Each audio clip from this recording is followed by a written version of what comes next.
Hello, my name is Sarah Takim, and in today's video, we will be looking at skip lists, specifically the skip list visualizer. Now, before we begin, let's ask ourselves some key questions. This is what a skip list looks like. It is important to see what they are before you fully understand how they work.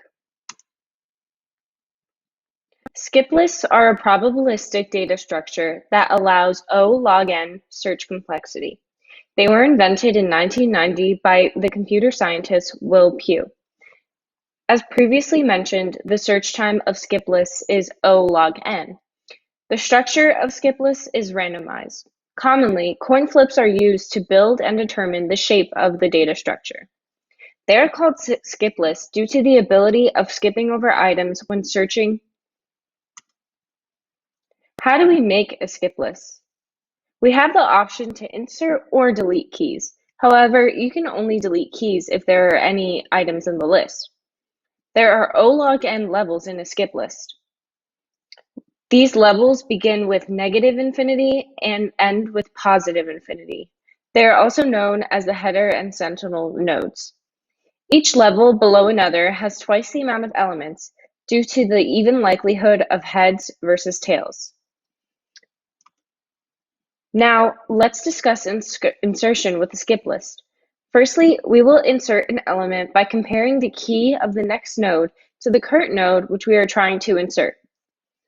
If the key of the next node is less than the key that is to be inserted, we will move on to the next node in the same level.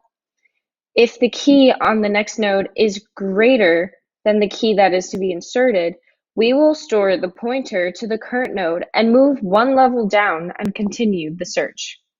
At the last level, we will place the key, depending on the surrounding elements.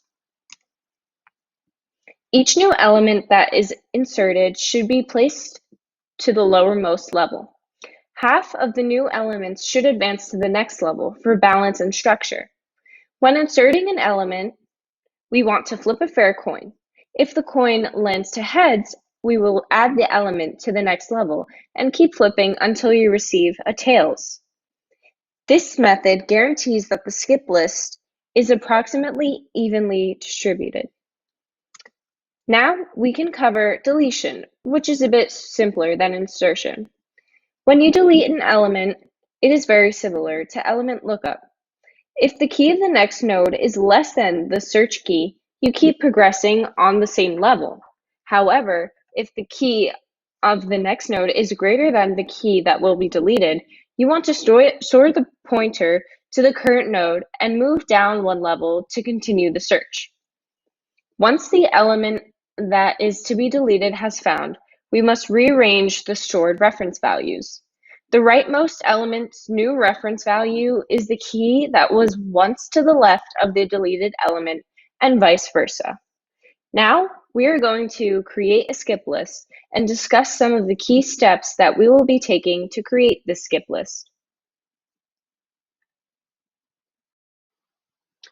Step 1. We will insert the element 20, and we will assign the coin flips to 110. This means that the value inserted will be placed onto the two lists above the bottom list, as we see right now in the demonstration. Step 2, we will now insert the element 40, and we will not be assigning coin flips and let the computer randomly decide.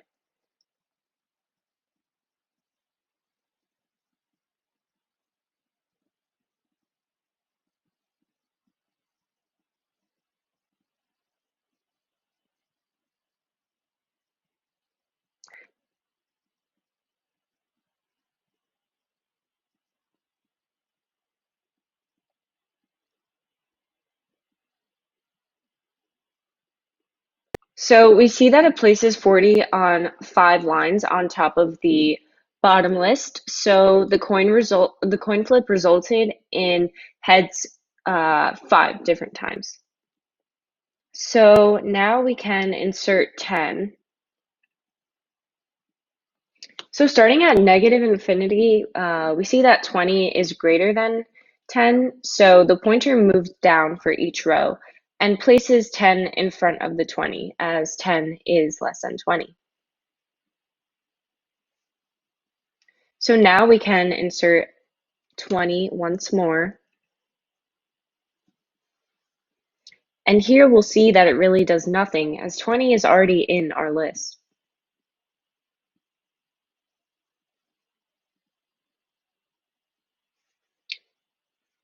Now we can insert 5. So now for 5, the visualization is doing something very similar to what it did when we inserted 10.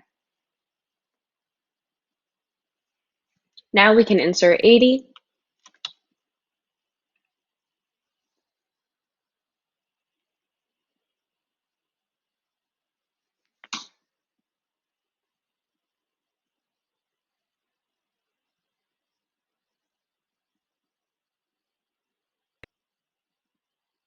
Now let's remove 20 from the skip list.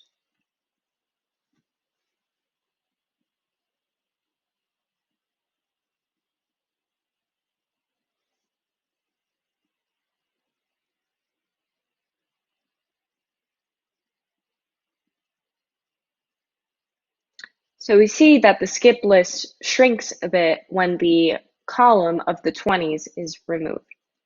So now we can insert 100.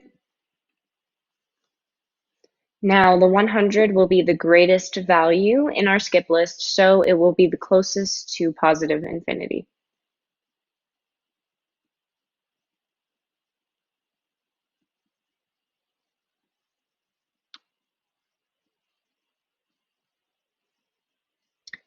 Now we're going to insert 20 using coin flips of 1, 0.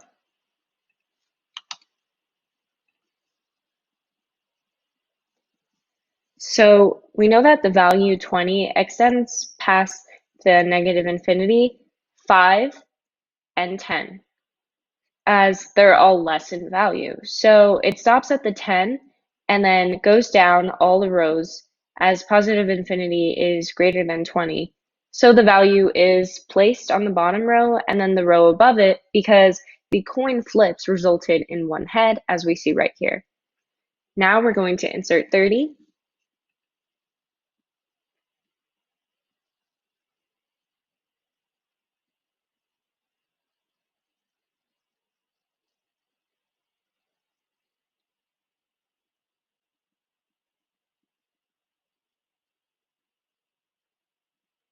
Now we will delete 5 from the list.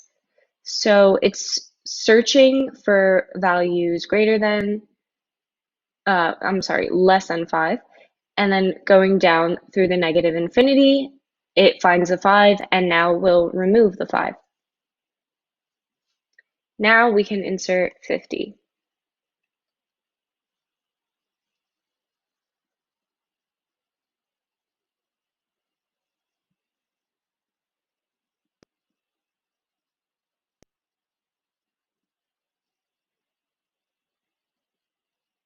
And now we can look up 80.